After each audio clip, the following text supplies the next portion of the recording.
Hello दोस्तों, नमस्ते। कैसे हैं आप सब? आशा करती हूँ आप सब स्वस्थ होंगे और मस्त होंगे।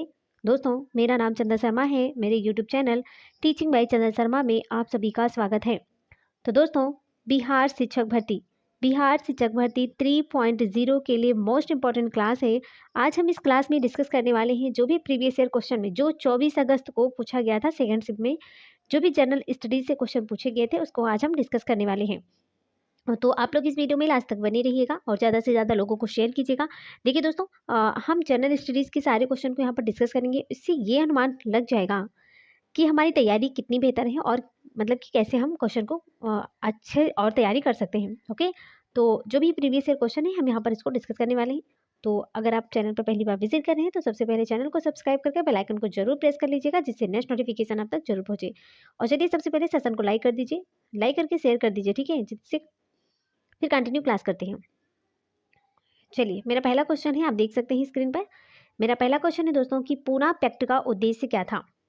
क्वेश्चन है कि पूना पैक्ट का उद्देश्य क्या था। ऑप्शन ए है भारतीय राष्ट्रीय कांग्रेस में महिलाओं का प्रतिनिधित्व। बी ऑप्शन है दलित वर्ग का राजनीतिक प्रतिनिधित्व। सी है रियासतों के साथ संघ का निर्माण। डी है उपरोक्त में से एक से अधिक। ई है उपरोक्त में से कोई नहीं। तो मेनली पूना पैक्ट का जो उद्देश्य क्या था दोस्तों, इसका मेनली उद्देश्य यही था कि दलित वर्ग का राजनीतिक प्रतिनिधित्व।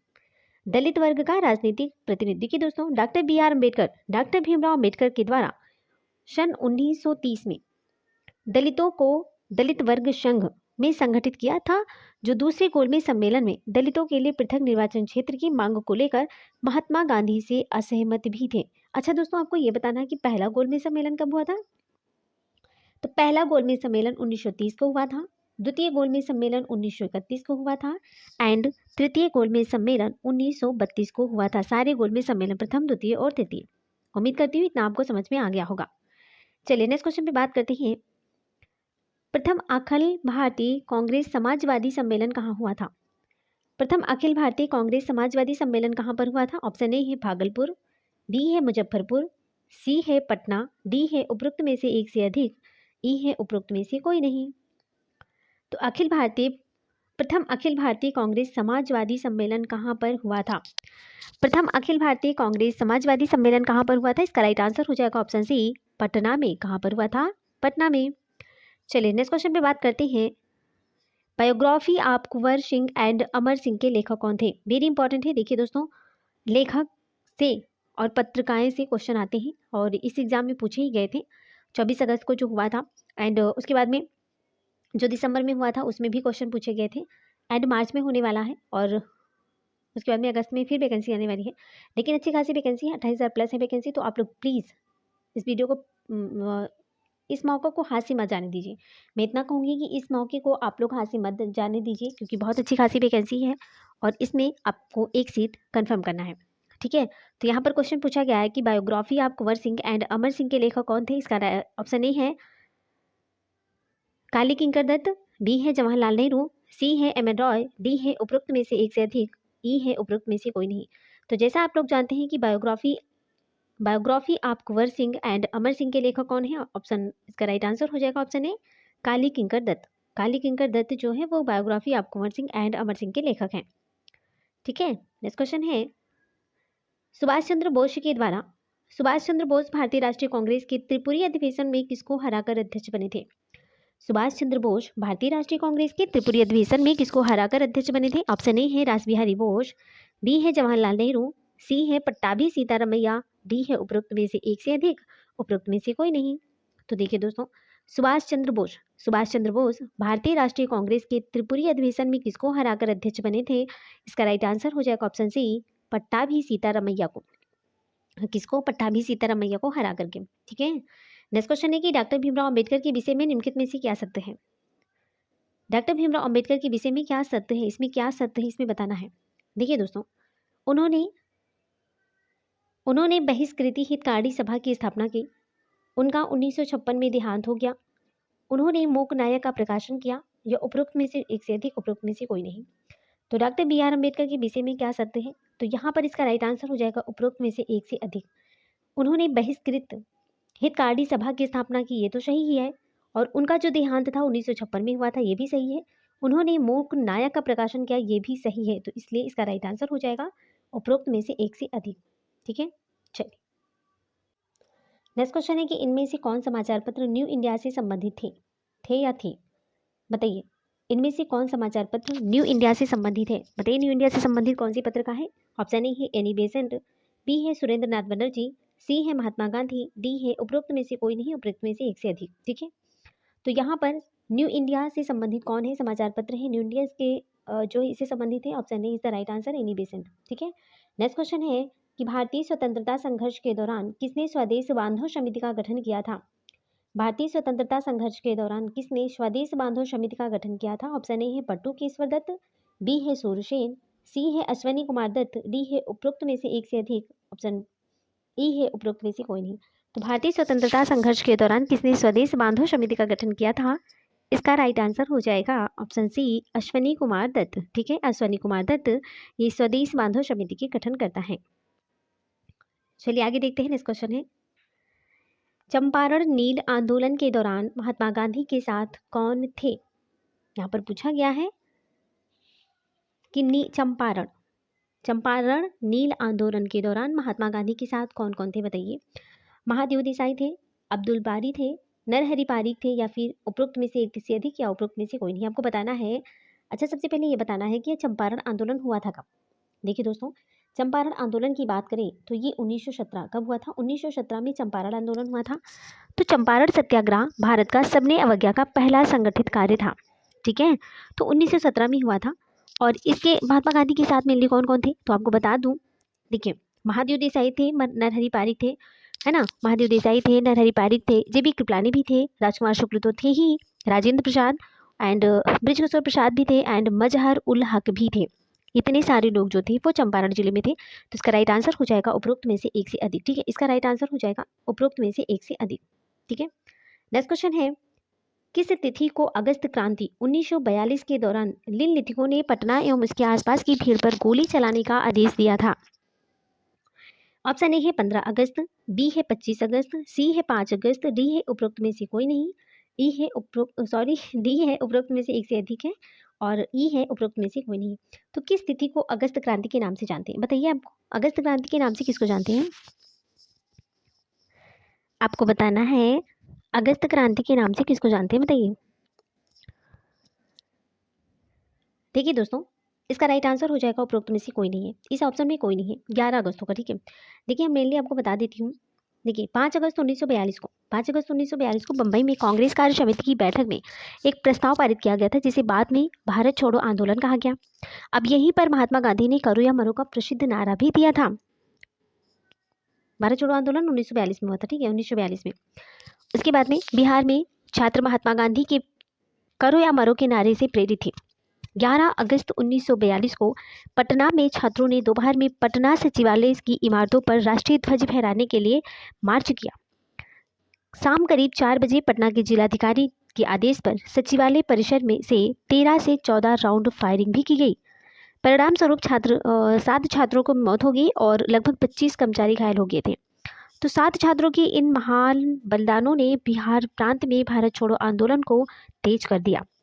ठीक है, तो इसका राइट आंसर हो जाएगा उपरोक्त में से कोई नहीं, आपको मैंने बता दिया था। चलिए नेक्स्ट क्वेश्चन पे बात करते हैं, किस वर्ष बिहार प्रांतीय किसान सभा का गठन किया गया था? आपको बताना ही इंपॉर्टेंट क्वेश्चन है, रिपीट भी कर सकूँ, ये रिपीटेड क्वेश्चन है। ठीक है, तो किस वर्ष बिहार प्रांतीय किसान सभा का गठन किया गया था? इसका ऑप्शन ए हो जाएगा 1924, बी है 1929, सी है 1920, डी है उपरोक्त में से एक से अधिक, उपरोक्त में से कोई नहीं। मतलब 21 वर्ष बिहार प्रांतीय किसान सभा का गठन किया गया था। तो दोस्तों, इसका राइट आंसर हो जाएगा ऑप्शन बी 1929 में। ठीक है, तो स्वामी सहजानंद सरस्वती ने 1929 में बिहार प्रांतीय किसान सभा की स्थापना की थी। किसने? स्वामी सहजानंद।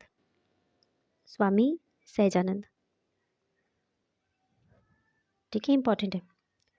चलिए नेक्स्ट क्वेश्चन पे बात करते हैं, निम्नलिखित में से कौन सा विद्रोह आंदोलन लंबी दाढ़ी रखने पर कर लगाए जाने के कारण हुआ था? दो जी, इसमें से कौन सा ऐसा आंदोलन था जो लंबी दाढ़ी रखने पर कर लगाए जाने के कारण हुआ था?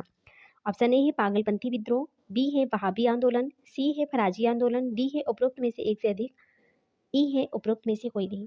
आपको बताना है वह कौन सा आंदोलन था जो लंबी दाढ़ी रखने पर कर लगाए जाने के कारण हुआ था। तो इसका राइट आंसर क्या हो जाएगा दोस्तों, आपको बताना है इसका राइट आंसर क्या हो जाएगा। इसका राइट आंसर है दोस्तों ऑप्शन सी हो जाएगा, फराजी आंदोलन। ठीक है, फराजी आंदोलन जो था ना, ये लंबी दाढ़ी रखने पर कर लगाए जाने के कारण हुआ था। और अगर पागलपंथी विद्रोह की बारे में बात करिए, पागलपंथी के बारे में, तो पागलपंथी जो था वो एक किसान विद्रोह था, है ना। पागलपंथी जो था ये किसान विद्रोह था। 19वीं सदी की शुरुआत में अवध करम शाह के नेतृत्व में हुआ था। वहीं पर बात करते हैं वहाबी आंदोलन के बारे में, ये वह है वहाबी आंदोलन। तो ये एक धार्मिक और राजनीतिक विद्रोह था जो 19वीं सदी की शुरुआत में अरब प्रायद्वीप में हुआ था। इस आंदोलन का नेतृत्व जो करते थे वो थे सैयद अहमद। कौन थे दोस्तों, सैयद अहमद थे। ठीक है, सैयद अहमद, ये अहमद ये वहाबी आंदोलन से संबंधित, ठीक है, इसके नेतृत्व करता थे। चलिए नेक्स्ट क्वेश्चन है कि किस षड्यंत्र के मामले में तीन अंग्रेजों को साजिश करने के लिए कारागार में अवरुद्ध किया गया था। किस षड्यंत्र के मामले में 3 अंग्रेजों को साजिश करने के लिए कारागार में अवरुद्ध किया गया था। ऑप्शन ए है कानपुर षड्यंत्र मामला, बी है मेरठ षड्यंत्र मामला, सी है नासिक षड्यंत्र मामला, डी है उपरोक्त में से एक से अधिक, ई है उपरोक्त में से कोई नहीं। आपको बताना है कि वो कौन सा षड्यंत्र था जिसके मामले में 3 अंग्रेजों को साजिश करने के लिए कारागार में अवरुद्ध किया गया था। तो इसका राइट आंसर हो जाएगा दोस्तों ऑप्शन बी हो जाएगा, मेरठ षड्यंत्र। ऑप्शन 2 हो जाएगा मेरठ षड्यंत्र मामला। ठीक है, नेक्स्ट क्वेश्चन है कि इनमें से कौन विश्वास करता था कि एक साम्यवादी समाज भविष्य का प्राकृतिक समाज था। इनमें से कौन विश्वास करता था कि एक साम्यवादी समाज भविष्य का प्राकृतिक समाज था। ऑप्शन ए है फ्रेडरिक एंगल्स, बी है रॉबर्ट ओवेन, सी है कार्ल मार्क्स, डी है उपरोक्त में से एक से अधिक, ई है उपरोक्त में से कोई नहीं। तो इसका देखिए, इनमें से कौन विश्वास करता था कि एक साम्यवादी समाज भविष्य का प्राकृतिक समाज था। इसका राइट आंसर हो जाएगा ऑप्शन सी, कार्ल मार्क्स थे। नेक्स्ट क्वेश्चन है कि इनमें से कौन दी सोशल कॉन्ट्रैक्ट पुस्तक के लेखक थे। दी सोशल कॉन्ट्रैक्ट पुस्तक के लेखक कौन थे। तो इसका राइट आंसर हो जाएगा दोस्तों ऑप्शन बी हो जाएगा, Jean Jacques Rousseau. Jean Jacques Rousseau जो थे वो सोशल कॉन्ट्रैक्ट पुस्तक के लेखक थे। तो अभी हमने डिस्कस क्या किया दोस्तों, देखिए पत्रिकाएं, है ना, पत्रिका से क्वेश्चन आते हैं, लेखक से क्वेश्चन आते हैं, लेखक है और पुस्तक। ठीक है, तो यहाँ से आपको क्वेश्चन अच्छे से और के अनुसार, मतलब कि कथन से भी क्वेश्चन आते हैं कि किसके मत के अनुसार, है ना। तो यहाँ से क्वेश्चन आपको अच्छे से रीड कर लेना है जिससे कि आपके एग्जाम में आपको अच्छे से हेल्प हो सके। चलिए नेक्स्ट क्वेश्चन पे बात करते हैं। निम्नलिखित आंदोलनों में से किसका भारतवर्ष के अंतर्गत बहुउद्देशीय परियोजनाओं के विरुद्ध शुभारंभ किया गया था। तो निम्नलिखित आंदोलनों में से किसका भारतवर्ष के अंतर्गत बहुउद्देशीय परियोजनाओं के विरुद्ध शुभारंभ किया गया था। ऑप्शन ए है टिहरी बांध आंदोलन, बी है चिपको आंदोलन, सी है नर्मदा बचाओ आंदोलन, डी है उपरोक्त में से एक से अधिक, ई है उपरोक्त में से कोई नहीं। तो निम्नलिखित आंदोलनों में से किसका भारतवर्ष के अंतर्गत बहुउद्देशीय परियोजनाओं के विरुद्ध शुभारंभ किया गया था। इसका राइट आंसर हो जाएगा ऑप्शन डी। ठीक है, 4 ऑप्शन हो जाएगा, राइट आंसर हो जाएगा। देखिए यहाँ पर दोस्तों टिहरी चिपको नर्मदा तीनों हो जाएगा। ठीक है, चलिए आगे देखते हैं। नेक्स्ट क्वेश्चन है, निम्नलिखित में से कौन सा भारत के संविधान के अंतर्गत मूल कर्तव्य है। ऑप्शन ए है प्राकृतिक पर्यावरण को सुरक्षित रखना, बी है अपने बच्चे को शैक्षिक अवसर प्रदान करना, सी है देश की एकता और अखंडता को कायम रखना, ई है उपरोक्त में से एक से अधिक और उपरोक्त में से कोई नहीं। तो निम्नलिखित में से कौन भारत के संविधान के अंतर्गत मूल कर्तव्य, बताइए इसमें से कौन सा मूल कर्तव्य है। मूल कर्तव्य, तो इसका राइट आंसर हो जाएगा दोस्तों ऑप्शन चौथा हो जाएगा, उपरोक्त में से एक से अधिक। देखिए भारत के संविधान के द्वारा भाग 4D में, किसमें, भाग 4D, भाग 4D के तहत प्रत्येक नागरिक के लिए निर्धारित मौलिक कर्तव्य जो है, देख लेते हैं मौलिक कर्तव्य कौन कौन से हैं। संविधान का पालन करना और उसके आदर्शों और संस्थानों, राष्ट्रीय ध्वज और राष्ट्रगान का सम्मान करना, ये तो है ही, अपने बच्चे को शैक्षिक अवसर प्रदान करना है, देश की अखंडता एकता और अखंडता को कायम रखना है। ठीक है, ये सारे जो है इसमें से हो जाएंगे, तो इसलिए उपरोक्त में से एक से अधिक का राइट आंसर हो जाएगा। नेक्स्ट क्वेश्चन है, Pakistan or the partition of India किसने लिखे था। देखिए बहुत इंपॉर्टेंट क्वेश्चन है, हमने बताया ना कि इसी एक ही पेपर में, एक ही शिफ्ट में कितने को क्वेश्चन आए, कितने सारे क्वेश्चन है, किसने लिखा, पुस्तक से, लेखक से, पत्रिकाएं से, है ना। तो पाकिस्तान और दी पार्टीशन ऑफ इंडिया किसने लिखा था। पाकिस्तान और दी पार्टीशन ऑफ इंडिया किसने लिखा था। तो इसका राइट आंसर हो जाएगा दोस्तों ऑप्शन बी हो जाएगा, डॉक्टर भीमराव अम्बेडकर ने लिखा था Pakistan or the partition of India. ठीक है, नेक्स्ट क्वेश्चन है कि आयरलैंड को जबरदस्ती यूनाइटेड किंगडम में कब मिलाया गया। आयरलैंड को जबरदस्ती यूनाइटेड किंगडम में कब मिलाया गया। इसका राइट आंसर हो जाएगा ऑप्शन बी, 1801 ईस्वी में। कब, 1801 ईस्वी में। नेक्स्ट क्वेश्चन है कि सर्व शिक्षा अभियान किसने प्रारंभ किया था। सर्व शिक्षा अभियान की बात करें तो इसको किसने प्रारंभ किया था। इसका राइट आंसर हो जाएगा ऑप्शन बी, अटल बिहारी वाजपेयी ने। किसने? अटल बिहारी वाजपेयी ने सर्व शिक्षा अभियान को प्रारंभ किया था। नेक्स्ट क्वेश्चन पे बात करते हैं, श्रीलंका कब स्वतंत्र हुआ था। श्रीलंका कब स्वतंत्र हुआ था। इसका राइट आंसर हो जाएगा ऑप्शन बी, 4 फरवरी 1948 को श्रीलंका स्वतंत्र हुआ था। नेक्स्ट क्वेश्चन है कि अन्नपूर्णा योजना राशन कार्ड किसके लिए है। तो अन्नपूर्णा योजना राशन कार्ड है वो किसके लिए है। गरीबी रेखा ऊपर वाले परिवार, गरीबी रेखा के नीचे वाले परिवार, वृद्ध व गरीब लोग जो 65 वर्ष से अधिक के हों, उपरोक्त में से एक से अधिक, उपरोक्त में से कोई नहीं। तो अन्नपूर्णा योजना राशन कार्ड किसके लिए है। तो अन्नपूर्णा योजना राशन कार्ड किसके लिए है। ये मेनली होता है वृद्ध व गरीब लोग के लिए जिसकी आयु जो है वो 65 वर्ष से अधिक के लिए, उन्हीं के लिए अन्नपूर्णा योजना राशन कार्ड है। नेक्स्ट क्वेश्चन है, सूची फर्स्ट को सूची सेकंड से सुमेलित करना है और सूची के नीचे जो कोड दिए गए उसका उत्तर सही करना है। देखिए, नील के पौधे लगाने का आंदोलन, देखिए नील के पौधे लगाने वाले का आंदोलन जो है ये दोस्तों है जो ए है, ए का हमें इसे देख लेते हैं, ए बी सी और डी। नील के पौधे लगाने का जो आंदोलन है ये चंपारण में था, ए का दूसरा हो जाएगा, ठीक है। और खेतिहर सत्याग्रह जो होता है, खेतिहर की बात करें खेरा हो जाएगा तो बी का हो जाएगा तीसरा। एंड कपास मिल मजदूरों का जो आंदोलन था ये हो जाएगा अहमदाबाद, तो यहाँ पर हो जाएगा सी का पहला। और डी जो है असहयोग आंदोलन को बंद करने के लिए जो आंदोलन हुआ था ना वो चौरी चौरा, तो यहाँ पर डी का चौथा हो जाएगा। 2 3 1 4 2 3 1 4 कहाँ पर है, 2 3 1 4, ये option B is the right answer हो जाएगा, ठीक है। यहाँ पर option B is the right answer हो जाएगा, 2 3 1 4, ठीक है। चलिए नेक्स्ट क्वेश्चन है कि भारत में प्रेस की स्वतंत्रता लोगों को प्राप्त है क्योंकि यह भारत के संविधान में विशेष रूप से प्रदत्त है, यह विचार अभिव्यक्ति की स्वतंत्रता के अधिकार में निहित है, यह संसद की विधि के तहत लोगों के लिए उपलब्ध है, या उपरोक्त में से एक से अधिक, उपरोक्त में से कोई नहीं। तो भारत में प्रेस की स्वतंत्रता लोगों को प्राप्त है। भारत में प्रेस की जो स्वतंत्रता है ना वो लोगों में भारत में प्रेस की स्वतंत्रता लोगों को प्राप्त है क्योंकि इसका राइट आंसर हो जाएगा ऑप्शन बी, क्योंकि यहाँ विचार अभिव्यक्ति की स्वतंत्रता के अधिकार में निहित है। Option B is the right answer. Next question है, सूची फर्स्ट को सूची सेकंड से सुमेलित कीजिए और सूचियों के नीचे दिए गए कोड से सही उत्तर का चयन कीजिए। खनिज संसाधनों की संपन्नता परंतु उद्योगकरण की कमी, जल संसाधनों की संपन्नता परंतु आधारभूत संरचना के विकास की कमी, सौर और वायु ऊर्जा की संपन्नता परंतु जल संसाधनों की कमी। चलिए आगे देखते हैं। तो इसका राइट आंसर हो जाएगा ऑप्शन ए, ठीक है। ऑप्शन ए इसका राइट आंसर है, 1 2 3 इसका मैच जो है सही है। नेक्स्ट क्वेश्चन है दोस्तों कि हिमालयन यू नामक औषधीय पौधा भारत के निम्नलिखित में से किन प्रांतों में पाया जाता है। उत्तराखंड तथा मध्य प्रदेश में, जम्मू कश्मीर तथा असम में, हिमाचल प्रदेश तथा अरुणाचल प्रदेश में, या उपरोक्त में से एक से अधिक। आपको बताना है कि हिमालयन यू नामक औषधीय पौधा भारत के किन प्रांतों में पाया जाता है। भारत के किन प्रांतों में पाया जाता है, इसका राइट आंसर हो जाएगा ऑप्शन सी, ठीक है। हिमाचल प्रदेश और अरुणाचल प्रदेश। हिमालयन यू नामक औषधीय जो पौधा होता है वो भारत के हिमाचल प्रदेश और अरुणाचल प्रदेश प्रांतों में पाया जाता है। ऑप्शन तीसरा जो है ना राइट आंसर हो जाएगा। चलिए नेक्स्ट क्वेश्चन पे बात करते हैं। समुद्र पारीय भारतीय नागरिकता OIC योजना भारत में निम्नलिखित में से किस अधिनियम के द्वारा प्रारंभ की गई है। तो इसका राइट आंसर हो जाएगा ऑप्शन ए, नागरिकता अधिनियम 1955 में, ठीक है। नेक्स्ट क्वेश्चन है कि निम्नलिखित में से कौन सा भारत में कठोर जाति व्यवस्था के लोप होने के मुख्य कारण के रूप में जाना जा सकता है। इसका राइट आंसर हो जाएगा दोस्तों ऑप्शन डी, सामाजिक सुधार एवं आर्थिक विकास भी है, साक्षरता एवं शिक्षा पर विकास है, संविधान तथा इसकी आधारभूत संस्था, उपरोक्त में से एक से अधिक हो जाएगा।